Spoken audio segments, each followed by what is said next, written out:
Welcome to Part 4 of Esri Canada's NG9-1-1 Data Manager Instructional Video Series. In this session, we'll look at how to place units in 2D and 3D buildings. Select the Unit tool, and then select the Address Units tool. Select the address point in the building.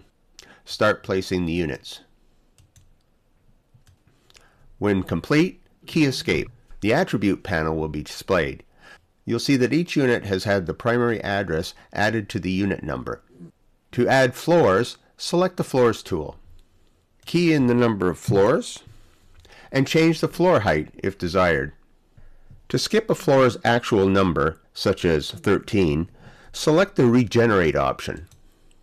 And in the Skip Floors drop-down, select the floor to regenerate.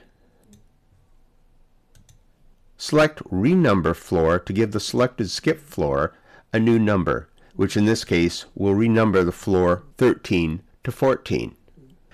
If desired, select the Do Not Address floor to skip unit addressing altogether on that floor. Select OK.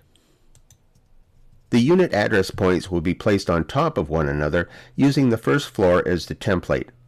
The unit can be displayed in the Attribute panel by scrolling through the unit counter.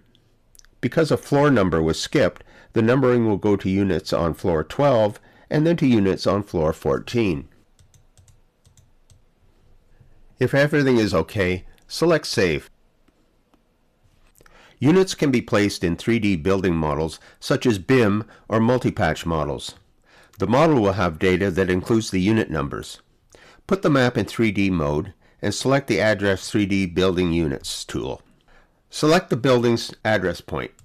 The 3D Building Units panel will be displayed. Select Refresh.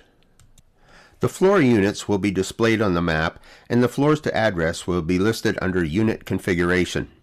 If desired, a filter can be applied to display one or more floors. Select Generate. The Attribute panel will be displayed, and the site address points will be generated for every unit on the floor selected.